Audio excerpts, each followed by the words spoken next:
बाग मुगलिया की एक नकबजनी हुई थी पिछले साल 24 दिसंबर 24 को। तो वो हमने खुलासा किया हुआ है। एक चोरी पकड़ी है जो अरविंद विहार में चोरी हुई थी, और चोरी में जितना माल उसने बताया था उतना माल हमने पूरा ये रिकवर किया है। ये कि सोने का डायमंड का हार है, सोने की चेन है और सोने के ये टॉप्स हैं।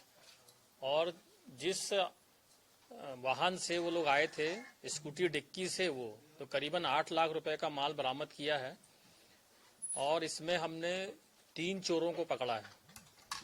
3 चोर में से एक जो मेन चोर है, जो पूरी चोरी करवाने का उसका दिमाग है, किस प्रकार से चोरी करवाना है, फिर माल को कैसे खपाना है, कहाँ ले जाना है, वो दिलीप भूरिया नाम का व्यक्ति है, 26 साल का।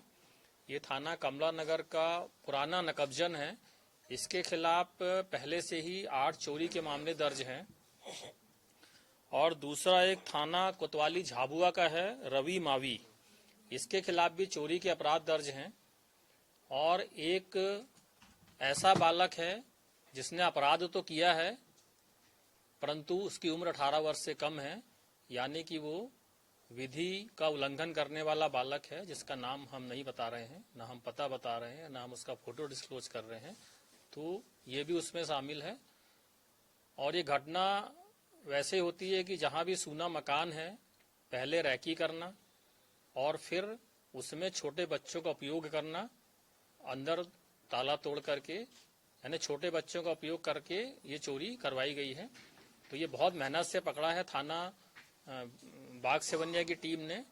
और ये बहुत आसानी से पकड़ा नहीं गया है। चोर बड़ा भागता फिर रहा था और पुलिस इसका लगातार पीछा कर रही थी।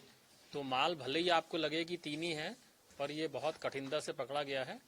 और इस प्रकार से ये है कि अगर ये पकड़ा गया है तो हमने और कई चोरियों को रोकने में भी अंकुश लगाया है, क्योंकि जब चोर जेल में रहेंगे तो चोरी नहीं होगी।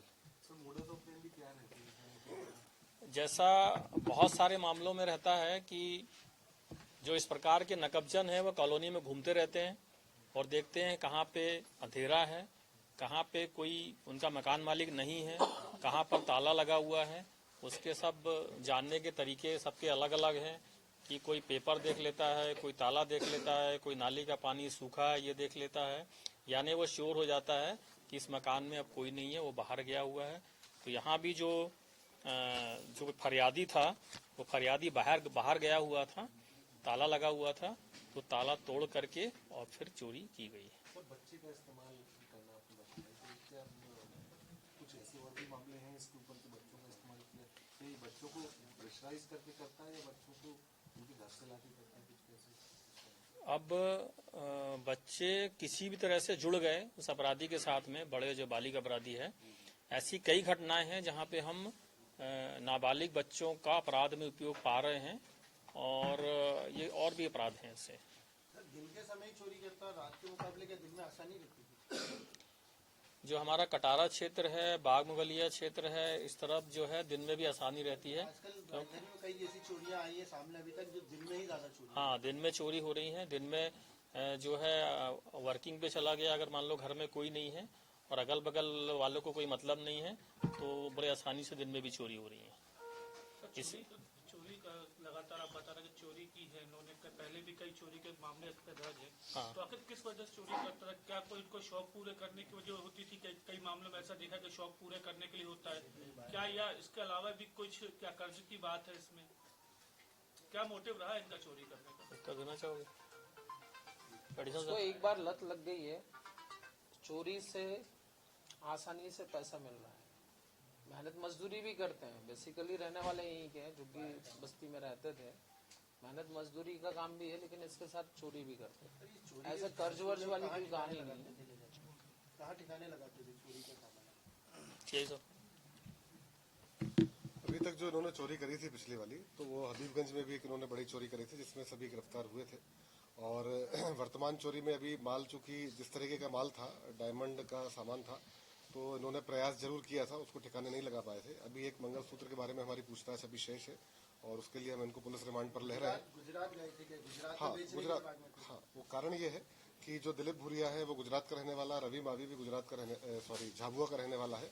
झाबुआ से गोधरा और गोधरा से वडोदरा और सूरत, ये वो क्षेत्र है जहां पर झाबुआ क्षेत्र के बहुत सारे लोग कामगार रहते हैं, मजदूरी में अपने आप को संलिप्त कर लेते हैं और ये बताते हैं कि वहां पे काम कर रहे हैं, जबकि यहाँ पर घटना करते हैं और यहाँ से वहां भाग जाते हैं। पिछली चोरी में भी सेम इनकी मॉडस ऑपरेंडी थी कि यहाँ पर चोरी करने के बाद ये झाबुआ भाग गए थे और झाबुआ से गुजरात चले गए थे, कुछ दिन वहां मजदूरी करी थी। अभी भी ठीक वही पैटर्न इन्होंने लिया था, यहाँ से करने के बाद झाबुआ होते हुए गुजरात चले गए थे और वहां पे मजदूरी के बेस में रह रहे थे ताकि यहाँ भी बच सके और वहां भी किसी को शक ना हो। सर, अन्य किसी राज्य में चोरी के अब ये सारी चीजें पूछताछ पर खुलासा होंगी जब आज हम उनका रिमांड लेंगे और 2 दिन हिकमत अमली से पूछताछ की जाएगी, तो उसमें हो सकता है अन्य भी तथ्यों का खुलासा हो। Thank you.